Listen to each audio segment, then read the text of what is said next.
On this episode, we recount the fascinating story of George DuPont, the only Thai to fight in the U.S. Civil War. So if you're a fan of history and want to learn about yet another cool role that a Thai national played in major world events, you'll dig this episode of the Bangkok Podcast.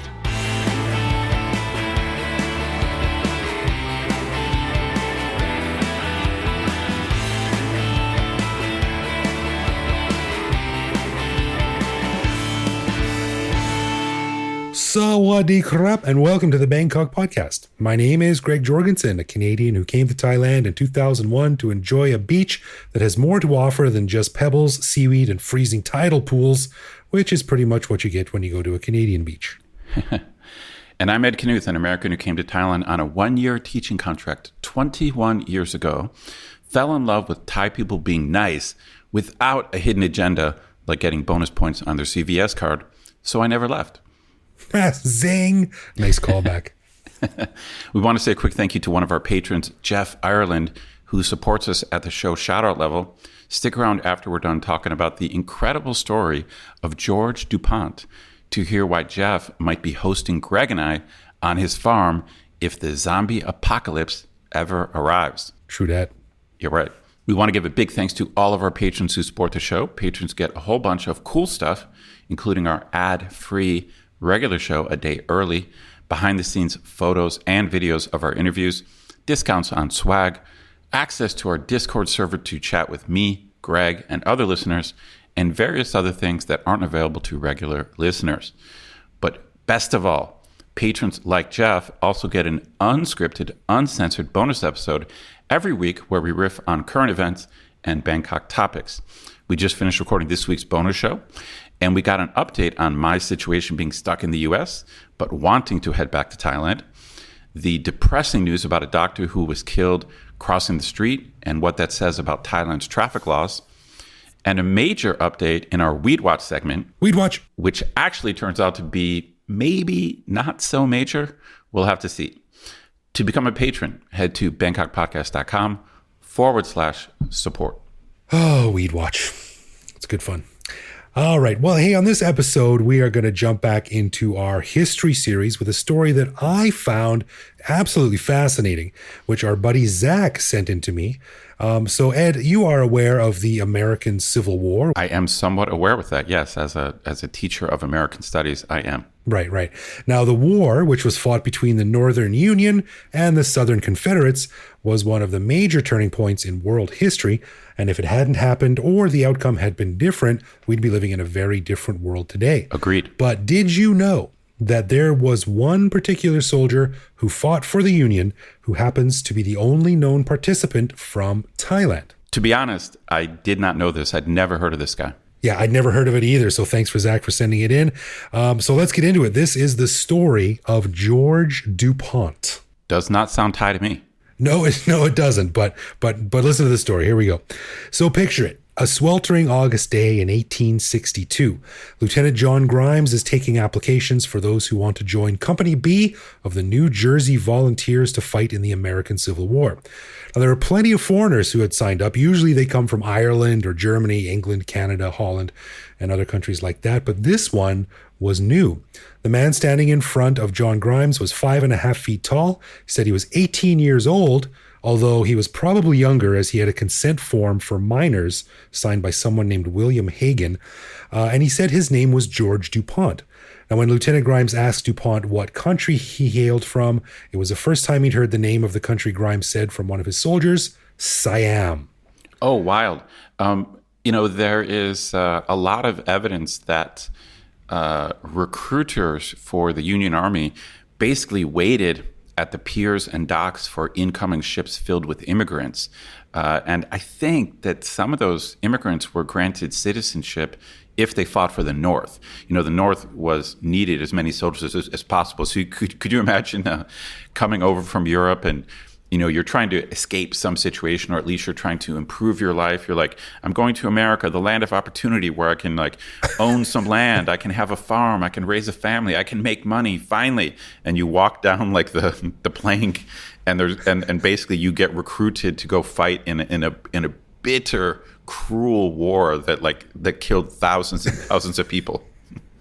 Welcome to America. Here's your rifle. That seriously, welcome to America. That's about it.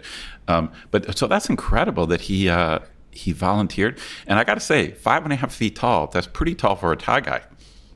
Back in the 1860s, yeah. So yeah, interesting. So do you know?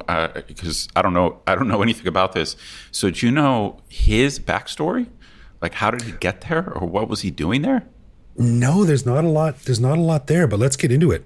Okay. So, as I mentioned, George DuPont was the only person from Siam known to have fought in the Civil War, which lasted from 1861 to 1865, and he has a hell of a story. Now, no one knows where DuPont was born, but he first turned up when he came to New York in 1859. He doesn't appear in the 1860 U.S. Census, nor is he listed on any ship manifests prior to the Civil War. I don't know, maybe he was a stowaway? Right. Or something like that. Now, those who knew him said that he appeared educated, which leads some to believe that he'd been educated by American missionaries. And when he volunteered for the army, he was living in a boarding house at 222 York Street in Jersey City and listed his occupation as type founder. Those are the guys who made the letter blocks that used in printing presses at the time, to make books. Right. So despite only serving in the army for a year, George saw some major action and took part in 3 of the war's deadliest and most notable battles, which is pretty awesome.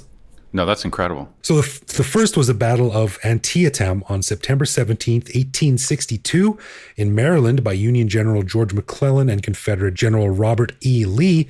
It was the first time that the Confederates invaded Union territory, and the fighting was brutal, with over 3,600 killed and 17,000 wounded. It was notable because while it was tactically a draw, Lee's army retreated first, making it a strategic victory for the Union. This gave Abraham Lincoln the boost he needed to announce the imminent release of the Emancipation Proclamation, and also convinced France and Britain that it was probably not a good idea to officially recognize the Confederacy, as both countries had already outlawed slavery. Right. So our man George was in this battle, this major, major battle. Incredible. So the second battle George took part in was the Battle of Chancellorville in Virginia in April and May 1863 between Union Major General Joseph Hooker and again Confederate General Robert E. Lee.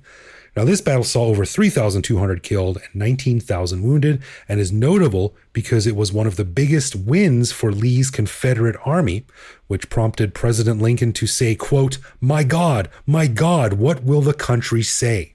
It's incredible that it's so fascinating that this random Thai guy who's in the States, we don't know exactly why or how he's there, he just stumbles into these major events of history. He's kind of like a Thai Forrest Gump. Right. I was going to say, he Forrest Gumped his way through the Civil War. Right. Forrest Gump. The third battle was the Big Daddy, the infamous Battle of Gettysburg in July 1863 in Pennsylvania. Now, this is the most famous and deadliest battle of the war, and is often called the turning point at which victory for the Union became clear. Nearly 8,000 were killed and over 25,000 wounded in this battle. However, Kun George managed to escape unscathed from all 3 battles, but as one website notes, possibly because of the cold weather and unfamiliar food. Of course, it always comes down to unfamiliar food for Thai people in other countries. Yeah. He fell sick in August 1863. He fought in a few minor battles during the war's cleanup, but was honorably discharged in Louisville, Kentucky on June 26, 1865. He was given $64.30 in back pay and $75 for completion of service, a grand total of $139.30, which is worth about $2,400 in today's cash. Okay, I have a few thoughts on this. Okay. The fact that he spoke English well enough to function, and the fact that he took this step to be overseas, it's kind of strange we don't know more about his backstory, because there were not many Thais who were just overseas at the time. It's extremely rare. I think the very first Thais to go to university in the West were maybe 1890, something like that, and they're very wealthy. So this would be only upper class, super high so Thais that were able to study abroad. Now, there's no indication that he studied, but it seems like he must be from some kind of prominent family. Thailand didn't even have public schools back then. Like, how did he learn English? Right. Well, earlier I remember I mentioned that they said that some have speculated that he was educated by U.S. missionaries, so that might be how he came over there. Interesting. But do you think that really people really cared? Like, you showed up, hey, I want to fight in the war. Great, here's your gun. Don't really care where you're from. Pointed at the guys in those color coats. Probably. But although the U.S. was famously racist towards Asians, especially Chinese, and it sounds like they would not be good at differentiating between Thais and Chinese. So I'm not doubting the story. I just wish I knew more about what his deal was. Like, if he was an upper class Thai person, then he would have resources and he'd be able to avoid fighting. It's not like something rich people tend to do. They don't tend to fight in civil wars in foreign countries, right? That's a good point. Yeah. Him and the Marquis de Lafayette are like the only two people that are really famous for it. Right. Anyway, it just this is an intriguing story, and it just raises more questions. Totally, yeah. So after the war was done, Kun George moved to Philadelphia, where he again found work in a type foundry. And he led a fairly low-key life, although it is recorded that one evening, he and his buddy Amos Toy were arrested in 1866. Now, the Philadelphia Inquirer reported that, quote, the pair behaved in a disorderly manner in an eating house on the corner of 6th and Cherry Streets, and one of them struck the wife of the proprietor. Whoa. So I guess that wasn't a big deal back then, because in 1869, he became a naturalized U.S. citizen.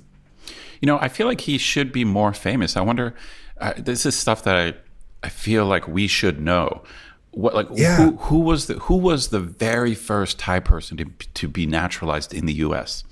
Like, this dude should have a plaque at the U.S. Embassy in Thailand. He should. I wonder, do you think, I feel like if he was the first Thai person to become a U.S. citizen, then he would be better well known. So there must have been someone before him. I guess so, yeah. But perhaps tiring of the cold winters and the weird food, he packed his stuff and he headed back home to Siam in 1870. He got a job at the Siam Weekly Advertiser, an English language paper in Bangkok. But soon after that, the Siamese army offered him a job as a drillmaster, noting his experience overseas, offering him a salary of $50 a month, about $1,000 today, which back then was a massive sum of money. So he was living large. For sure. Yeah. So when that was over, George became a timber dealer, traveling all over the country by river. One morning in 1889, he was sleeping on his boat in Sukhothai province when he was attacked by bandits who managed to shoot him in both feet, which is a terrible turn of luck. That is a terrible turn of luck. And that earned him an American pension of $12 a month, or about $250. So, yeah, I read a little story about how he had to be examined by an American doctor to prove he wasn't faking it. So he had to write a bunch of letters back and forth to the embassy in Washington and the Thailand embassy in Washington and the one in Bangkok. So, I mean, it must have taken months and months back then. I believe that, as someone who hates to wrestle with bureaucracy. I believe that. Yeah, no doubt. So when that was all wrapped up, our man George, he finally settled down and he got married at the beginning of 1900. But sadly, it wasn't a long marriage.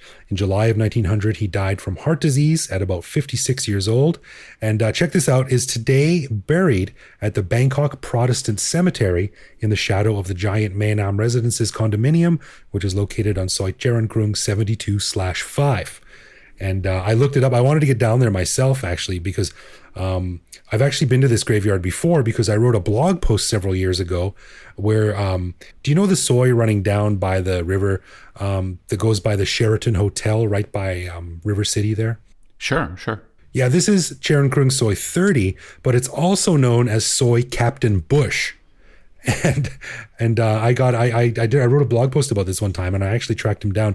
This dude, Captain Bush, was Thailand's first harbor master, and he is actually buried in the same graveyard as George is. So wait, so Captain Bush, but that's a Thai person? No, he was, God, I can't remember now. He was a foreigner, but he was really familiar with how the waterways worked and how boats worked. So he became the first official harbor master for Thailand. He was appointed by the king. Interesting. Fascinating. So George is buried in the same Protestant cemetery down there. And I wanted to get down there and check it out, but I wasn't able to. But I did find some photos of his grave online, and we'll send those out to our patrons. But basically, his George's grave is completely covered by banyan trees now. So it's just like this, this overgrown cement slab with trees growing out of it. So yeah, it's pretty old. Not surprising. This story has now piqued my interest in other early Thai immigrants. There must be a book out there on the earliest Thai immigrants to America. So if any of our listeners know such a book, I mean, I know I can Google it and do research and stuff, but if anyone happens to know a book or can recommend any history of the earliest Thai immigrants in America, that would be fascinating. I imagine there was probably a ton more than this around the world. I mean, this was back when the Industrial Revolution was well underway. Steamships were sailing all over the world from all over the place. So I'm assuming that almost anyone who could do some physical labor could probably get a job on a boat somewhere. And I imagine there was plenty of Thai people at various points around the world. But it's a good question. I mean, I think it's the early 1800s, so 1810, 1815, 1820, that there was a massive influx of Chinese, a lot of them to do physical labor, famously on the railroad. So maybe there were Thai people among those Chinese immigrants. I'm not sure. Yeah, I mean, this is terrible. This is terribly indicative of the backwardsness of the little crappy town I grew up in. But actually, I have fond memories of this town. I shouldn't call it crappy, but it's still kind of a backwards town. But when I said, I was telling, my bosses and my friends that I was going to Thailand back in 1999, they were all like, so when are you going to China? And I would say, I'm actually going to Thailand. They'd be like, it's all the same. So, I mean, you can imagine back then opinions were probably much the same. So maybe they were just lumped together. Right. So anyway, I thought it was a fascinating story. And just to take part in this, world-shaking war. Right, these epic battles. Yeah. And, many thanks to Zach for sending that in. I did a bunch of research. I couldn't find much. I found 2 websites that had different stories on it, but nothing from the U.S. Embassy, nothing from the Thai Embassy. So I think it's a shame. I think our man George, our buddy George, should have at least a bust or something in the U.S. Embassy here. Agree 100%. Yeah, so many thanks to Zach for sending that in, and thanks to George for fighting the good fight. Good on you there, sir. And R.I.P. Definitely. Yeah. All right, let's get into some love, loathe, or live with, where one of us picks a particular aspect of living in Bangkok, which we then discuss and decide if it's something we love about living here, loathe about living here, or have come to accept as something that we just have to learn to live with no matter how we feel about it. The last time Ed asked me my feelings on sidewalk squirts, so this week it is my turn. Now, Ed, this is the end of January, the beginning of February coming up. And this is by no means endemic only to Thailand, but it is something that we have to deal with. We're almost at Chinese New Year here. What do you think about when you're sitting at home, quietly enjoying a book, perhaps a half glass of scotch at 10 a.m. in the morning, and you suddenly hear psh, psh, psh, psh, psh, psh, cymbals and firecrackers and dancing, and then you're treated to 15 minutes of extremely loud Chinese classical opera music and a dragon dance and firecrackers just outside your window. What do you think of this? Well, it's a good question. We've talked before about how Thailand seems to have 1,000 different holidays and vacations and breaks. And this, it's like, Thailand seems to celebrate its own Thai holidays, some Western holidays, like the New Year's, January 1st, right? But then also Chinese holidays. Right. So there's just an overabundance of celebrations. I gotta say, I've never been bothered by the noise. Maybe I've just got lucky where I've lived, or I don't have kids. I think the Chinese New Year stuff is pretty cool. It's one of those things that it's kind of on the edge of my experience where I'm always vaguely aware. Oh, it's Chinese New Year, and then occasionally I remember this might have been 2 years ago. I happened to be in our favorite neighborhood, Talat Noi, sure. And sure enough, there was like a parade, exactly as you described, like people with cymbals, like a giant dragon, and it was cool. It was like, oh my God, what's this? Because it's like this multi-sensory like overload. It's kind of this crazy thing that is clearly not Thai. It's like when you see this thing, you're like, okay, this is Chinese. Right, for sure. So I'm gonna go. I might even go love. Like I like the Chinese New Year stuff. just because it's another layer of spice in Thailand. And I guess I've just been lucky. The fireworks are weird because sometimes they just set off like what sounds like 5,000 firecrackers. It's just like, and it just goes on for a long time. You know what I mean? But I guess I've been lucky. I've never been bothered by the noise. So I think I'm gonna go love on this. Yeah, I'm halfway between love and live with on this. I don't like the music. I don't like the firecrackers, and it's quite annoying sometimes. But it does remind me of the complex cultural makeup of Bangkok, which is one of the reasons why we all stay here. So yeah, right. I dig it. I think it's really cool and interesting, and I think it's indicative of something that's really unique about Thailand and its culture, which has so much other facets to explore. Right. But at the same time, I wish they'd turn the volume down a little bit on that. Right. I think a lot of my students celebrate it. I think a lot of Thai people they go visit their grandparents or they have a big family get together on Chinese New Year. So I think it's not one of those things that's it's only in Chinatown. It's not like that. Right. It's a national thing. I always wonder. Well, I'm like, what the hell are you doing over here in this soy? Like, there's no one here. go somewhere with crowds. Anyway. Well, you've turned into a grumpy old man. I sure have. Yeah, that's probably from hanging out with my older friends, such as yourself. You're so funny. Okay, so as we mentioned at the beginning of the show, we'd like to say thank you to Jeff Ireland for lending us his support at the show Shoutout level. Greg, what did you find out about Jeff? Well, Edward, as it turns out, Jeff is an Aussie who went back to Australia in February of 2020 from Thailand when COVID was getting serious. And he said, I figured I'd just be there a few months and then come back. Unsurprisingly, he is still there, which just sucks. Gee, I can't imagine how that could be true. Yeah, right. He said he's particularly worried about what little Thai he knows fading into the vast recesses of his mind. Gee, I wouldn't know anything about that. Yeah, I struggle with that every day, my brother. So I think we're all in the same boat here. But check this out. Jeff says for the past 14 years, he's lived in Thailand, some of it in Bangkok, but most of the time he has a farm in Surin province, which I think is really cool. He says, we grow rice, fish, bananas, coconuts, eucalyptus, ducks, chickens for eggs, cows, and buffalo, plus sundry vegetables and culinary herbs. Normally, we spend approximately 5 to 7 days a month in Bangkok. Dude, that sounds so cool. I love when I hear about foreigners that just don't have the typical life of the expat. I mean, obviously, every expat person has their own life, but you and we have a huge group of friends, and I guess they do have a variety of careers, but of course we all work in the city.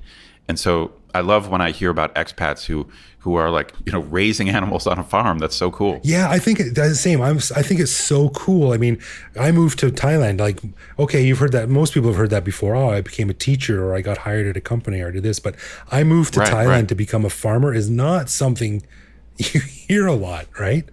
You do not hear that a lot. And I've heard it more often in recent years, like our buddy Ash, he has a farm up in Isan as well. Right. And a few other people have done the same thing. So it seems to be a growing trend. And man, Thailand has some beautiful countryside. So these guys might be doing the right thing. Yeah, for sure. Yeah, as Jeff said, hopefully he'll be returning to Thailand around the same time as you will, Ed. Hopefully, fingers crossed. So pretty soon. We'll see, I guess. Yeah, so that got me thinking. I mean, Jeff has this nice farm. They seem to have everything you need to survive. So when the zombie apocalypse hits, up to Jeff's farm we go. As long as they're growing a lot of vegetables, I'm in. Yeah, Ed can have his old weed patch out in the back there, along with the. Those are the Thai herbs that you're talking about. The Thai herbs in quotes. Yeah, right. And Jeff also ended with something interesting. He said, it occurs to me that your unique podcast will be an interesting historical record in the future of Bangkok expat life. Ooh, I like that. Yeah, I never thought about that, but I mean, we've done, dozens and dozens and dozens of hours of commentary on Bangkok, and maybe that'll inspire someone in the far future. I don't know, or be looked back as a historical record. We'll become legends, very poor legends. We'll still be legendary. Cool. I actually was thinking of that movie Cloud Atlas with Tom Hanks about that Korean woman who. I've never seen it. Oh, it's not entirely a home run, but it's certainly a swing. But there's one of the stories in there is about a Korean woman who becomes like in the future she becomes sort of this martyr, and then you skip ahead in the story like 3,000 years and it turns out that an entire major world religion has been based around her. So hey man, maybe there'll be the Church of the Bangkok podcast. Maybe that's a bit frightening, I suppose. Yeah. So thanks for the support, Jeff, and I hope to see you back here soon. Yeah, thank you, Jeff.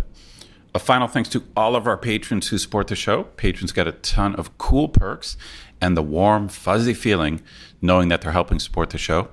Find out more by clicking support on our website. And connect with us online.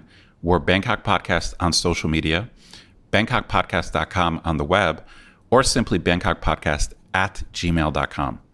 We love hearing from our listeners and always reply to our messages. Totes my goats. You can also listen to each episode on YouTube. You can send us a voicemail online that will feature on the show, or even reach out to me directly on Twitter where I am BKK Greg. So thanks for listening, folks. Stay safe. Hopefully we'll see you back in Thailand soon, and we'll see you back here next week. Absolutely.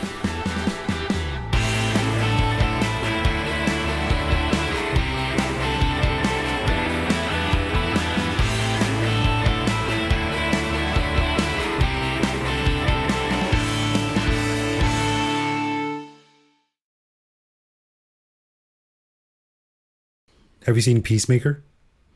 No, but I heard it's great. It's incredible, man. It's so entertaining.